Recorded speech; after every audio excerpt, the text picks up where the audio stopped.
Alors, bonjour à tous. Donc aujourd'hui, je vais vous présenter les résultats d'une étude qui cherche à évaluer l'efficacité d'un stent actif résorbable dans le traitement des lésions artérielles infrapoplitées chez les patients qui sont en ischémie critique. Alors, je vais voilà, super. Alors donc c'est une étude qui a été publiée donc en septembre 2025, qui est assez récente et donc qui cherche à évaluer l'efficacité et la sécurité d'un stent qui est résorbable et actif versus une simple angioplastie par ballon dans les lésions qui sont artérielles infrapoplitées chez les patients qui sont en ischémie critique de membres.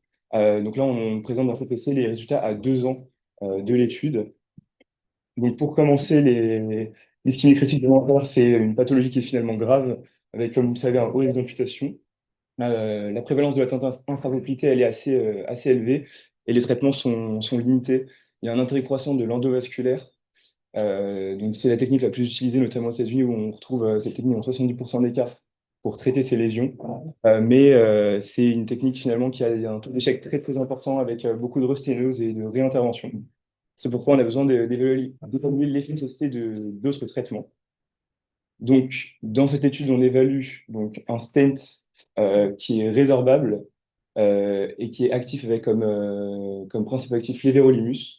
Donc, c'est un stent qui s'appelle le stent Esprit BTK DRS qui a uniquement été conçu pour une utilisation en infrapoplité. Donc, C'est un système coronaire à la base. c'est un stent coronaire. D'accord. Donc, il est actif comme tous les stents sur des facteurs mécaniques et biologiques, vu que c'est un stent qui est actif avec l'éverolimus. Donc, il se résorbe au bout d'un certain temps. Donc, si on a besoin de réintervenir sur le vaisseau, donc ce sera une chirurgie qui sera plus simple. Donc, d'un point de vue méthodologique, c'est un essai contrôlé randomisé en simple aveugle, multicentrique sur 50 sites, qui a recruté un certain nombre de patients entre juillet 2020 et septembre 2022. Les critères d'inclusion, c'est des patients qui étaient majeurs, avec une ischémie critique de classe 4 et 5 de Rutherford, donc pas de lésions cutanées trop importantes. Donc, on a recruté soit des patients qui avaient une sténose artérielle supérieure à 70%, donc d'une artère jambière, ou alors une occlusion dans les 2 tiers proximaux de jambe avec au moins une artère qui était saine au niveau de la cheville. Donc, il y a des critères d'exclusion comme une ischémie aiguë, d'autres techniques chirurgicales qui ont été mises en place euh, en, par rapport au stent ou par rapport au ballon. Et il parle aussi de ballons spéciaux qui ont été utilisés, mais il ne précise pas vraiment quel type de ballon. Donc la procédure, lorsqu'on implantait le stent, c'était obligatoire d'avoir une prédilatation avant d'implanter le stent pour obtenir une sténose résiduelle qui était inférieure à 30%. Et la post-dilatation n'était pas obligatoire, mais fortement recommandée. Elle a été beaucoup utilisée. Et dans le groupe angioplastie par ballon, par contre, c'était pas du tout standardisé. Toutes les techniques étaient à l'appréciation du chirurgien. Et puis, ces procédures étaient suivies par une double anti-agrégation plaquettaire pendant 1 an dans le groupe stent et 1 mois dans le groupe ballon, puis une monothérapie au long cours. Donc, le critère de jugement principal, c'est un critère composite qui va évaluer donc la perméabilité des vaisseaux, mais également la préservation du membre à 2 ans, pardon. Donc, il y a 4 critères qui ont été évalués. Donc, l'absence d'amputation majeure, l'occlusion totale du vaisseau, l'arosténose qui a été évaluée comme un diamètre qui est inférieur à 50% à l'angiographie ou un rapport des vélocités maximales à 2 au Doppler, et une revascularisation qui a été motivée pour des raisons cliniques. Donc il y a également des critères de jugement secondaire, on reviendra après, mais en gros c'est le critère de jugement principal qui a été décomposé, et un critère de sécurité où on évalue l'absence d'événements indésirables, donc surtout une reprise chirurgicale pour un événement aigu, donc pontage, thrombolyse, thrombectomie. Une amputation est également inclue dans le critère de sécurité. Et c'est également un critère composite avec aussi l'absence de décès dans les 30 jours post-opératoire. Donc, ils ont au final recruté 261 patients qui ont été randomisés avec un ratio 2 pour le groupe stent et 1 dans le groupe angioplastie au ballon. Donc, eux, ils disent qu'ils font une analyse en intention de traiter. Finalement, c'est un peu. Les chiffres sont pas forcément identiques entre le diagramme de flux, les chiffres qu'on a dans le texte. Donc, je sais pas trop. Je sais pas si c'est vraiment en intention de traiter, mais bon. Voilà, ça dépend un peu enfin, on verra, mais ça dépend un peu de l'avers qu'ils ont étudié. Donc, sur les résultats. Alors, des fois, ce qui est perturbant, c'est que, mais je pense pas que ce soit le cas ici, C'est quand tu as le nombre de patients et le nombre de lésions traitées ou le nombre de membres traités. En, Mais généralement, c'est un membre par patient, il n'y a pas de membres. C'est peut-être ça aussi en qui fait, pose là, beaucoup de c'était problèmes. juste une lésion qui était traitée, hein. C'était vraiment D'accord, qu'une lésion. une Donc, lésion. je sais pas trop, j'ai pas trop compris. Et les chiffres qui sont dans le texte sont pas identiques avec ceux qui ont été utilisés à la fin. Ils sont pas identiques non plus avec les. Dans les tableaux, il y a des chiffres qui diffèrent à chaque fois. Donc, Très intéressant. un peu, je pense qu'il y a un petit biais. Donc, au niveau des patients qui ont été inclus, donc par contre, les patients sont comparables entre les deux bras, au niveau de la lésion et au niveau des caractéristiques des patients. Donc, ça prouve que la randomisation était probablement de bonne qualité. Donc, après le traitement, on remarque déjà qu'il y a une différence au niveau de la sténose résiduelle. Donc, ici, donc, à moins de 30%, elle est à 95% dans le groupe stents versus 72 dans le groupe angioplastie au ballon. Donc, déjà, on peut voir sur la sténose que j'ai probablement une efficacité supérieure du stent. Donc, sur le premier critère de jugement, donc, qui était le critère composite, on remarque donc qu'à Alors, 2 ans, juste pour revenir sur le point précédent, ouais, ça, on l'explique parce qu'on appelle le recoil. C'est-à-dire que c'est la ouais, capacité de l'artère de rappel élastique. mm, Et quand il n'y a pas de stent, effectivement, il y a un rappel élastique qui explique que la mm. sténose idéale soit plus importante dans le groupe ballon. Donc, sur le critère de jugement principal, donc on remarque à 2 ans qu'il y a 68% des patients du groupe STENS qui n'ont pas présenté d'événement, versus 45 dans le groupe angioplastie au ballon, avec une différence qui est statistiquement significative. Donc, en décomposant le critère, on remarque que globalement, indépendamment, chaque critère est mieux dans le groupe STENT, sauf pour l'amputation qui est un petit peu plus fréquente dans le groupe STENT, mais qui reste à des taux très élevés d'une absence d'amputation. Alors, juste revenir là-dessus, ça c'est Ouais. important, c'est le critère primaire, ça. Donc, en fait, ça, c'est le critère composite, on l'a décomposé Ouais. pour évaluer chaque critère de jugement, entre guillemets, En sans fait, faire d'analyse statistique. ça, donc c'est les parties du critère primaire. Ouais, c'est ça. Ce qui est important ici, c'est que ça, c'est critiquable, c'est que dans le critère primaire, les composants sont de différentes valeurs. C'est-à-dire qu'on Mm. a des composants qui sont forts, c'est-à-dire c'est l'amputation, c'est la réintervention, Mm. c'est l'occlusion. Et il y a il y a un composant qui est faible, c'est-à-dire c'est un critère morphologique, c'est l'arosténose. Ouais. C'est-à-dire que autant l'heure d'intervention et l'amputation ont un impact majeur sur le patient, autant l'arosténose, parfois si elle est asymptomatique, ça ne change pas Mm. grand-chose. Voilà, donc ça c'est très critiquable en fait, et souvent c'est fait parce que dans le papier Princeps, ils n'avaient pas mis l'arosténose en fait. Ouais, Ils je l'ont sais, mis. sur la suite. Et ça c'est pour donner plus de valeur et plus de puissance à l'étude afin qu'elle soit positive. Mm. Donc sur les critères de jugement secondaire, donc voilà, c'est globalement les mêmes critères qu'on a vus, qu'on reverra par la suite, mais la sténose donc qui était moins importante dans ce groupe également, et pareil pour les autres critères. Donc voilà, la sténose donc de manière statistiquement significative, donc elle est plus faible dans le groupe stent, et il y a moins de revascularisation également dans le groupe stent.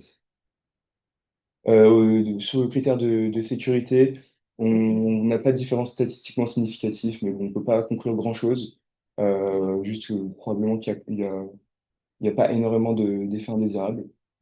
Ils ont fait une analyse en sous-groupe qui retrouvait donc pas forcément d'effet d'un sous-groupe sur l'efficacité du stent. Il y avait juste sur les étiologies mixtes d'ulcères, où donc on a un critère de jugement qui est un peu plus élevé dans ce groupe, mais ce de manière non statistiquement significative. Donc les limites de l'étude, donc comme on vient d'expliquer, il y a la rostinose qui a été ajoutée au décours d'une analyse intermédiaire, donc probablement pour faire gagner en puissance et mettre en évidence une différence. Voilà. Les patients qui ont été inclus, en fait, ils avaient des lésions qui étaient quand même globalement simples, pas beaucoup calcifiées et courtes. Et les stents implantés, c'était uniquement au niveau des deux tiers proximaux. Donc, peut-être que c'est des résultats qui sont difficilement extrapolables aux patients qu'on rencontre cliniquement, enfin en pratique clinique. Euh, et donc, il y avait une surveillance. Le fait de surveiller beaucoup les patients, ça peut réduire l'incidence des amputations et de la revascularisation. Donc pour conclure, donc l'efficacité de ce stain semble démontrée dans cette étude par rapport à l'angioplastie au ballon pour traiter les patients qui sont en ischémie critique avec des lésions infravoltées. Donc, l'idée serait peut-être de faire une étude avec plus de patients pour gagner en puissance, un critère qui est non composite et pertinent cliniquement, et d'avoir des patients qui sont plus comparables aux patients qu'on rencontre dans la vie de tous les jours. Voilà.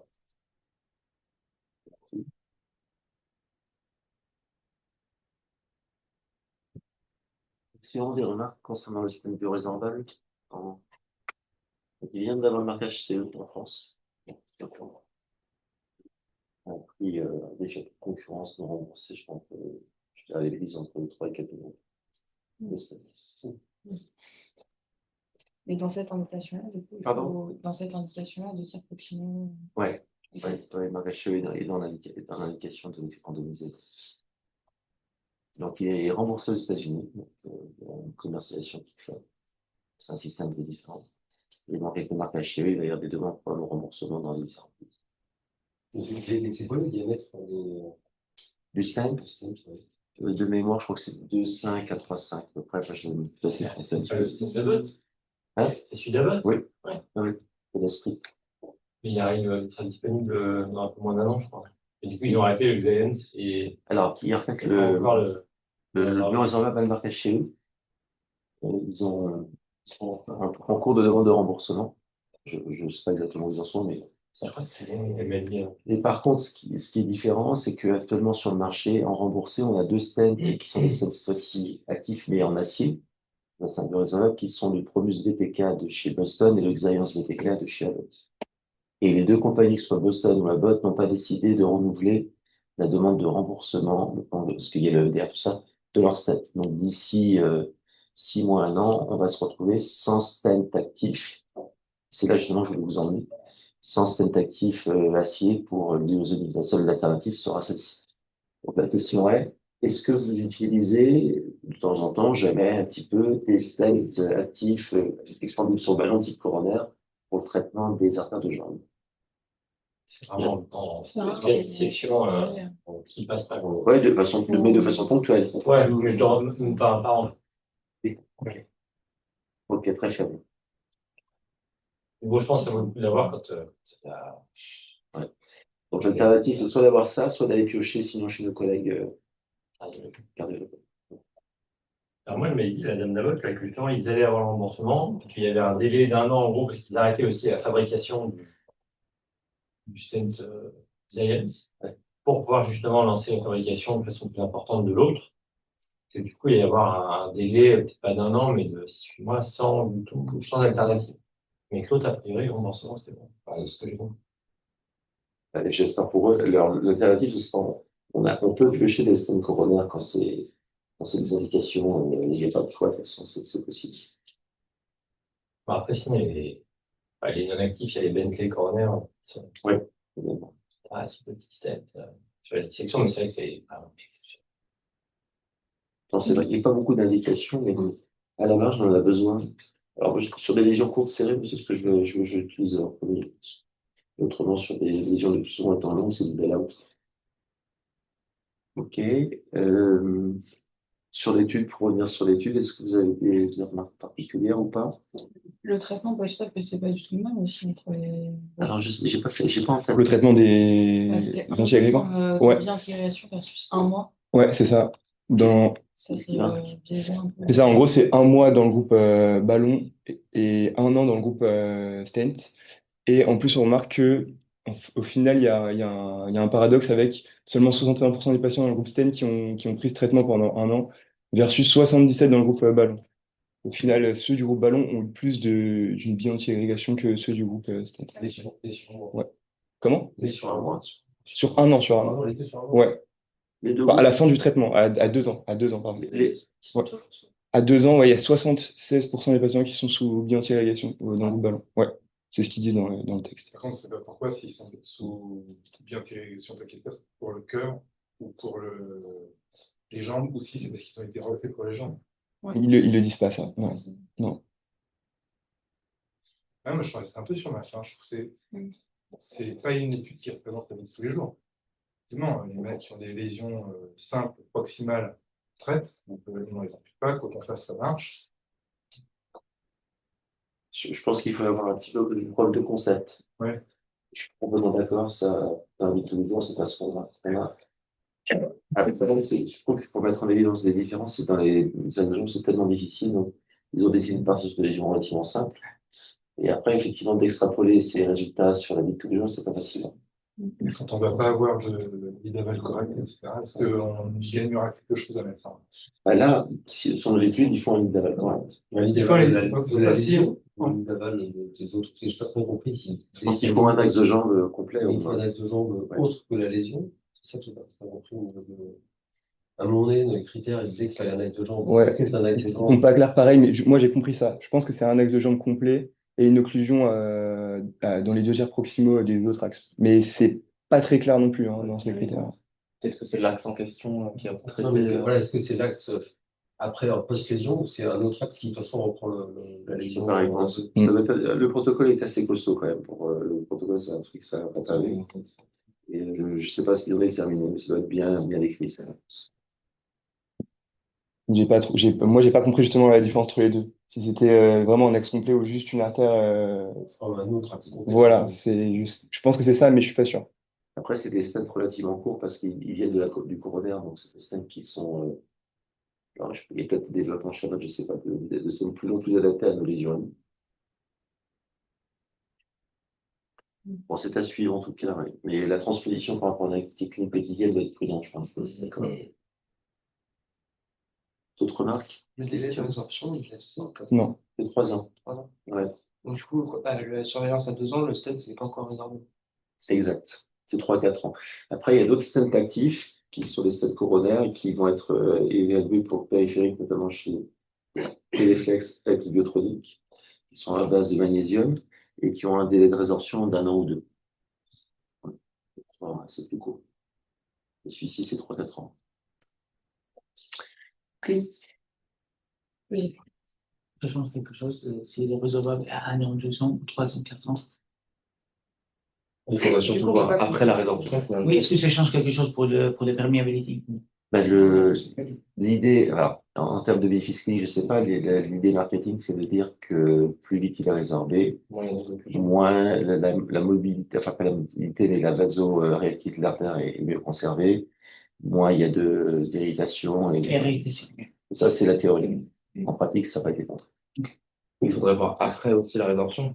Oui, tout à fait. Et puis l'autre, c'est aussi pour valider l'avantage, plus il est résorbable rapidement par rapport à un stent métallique classique.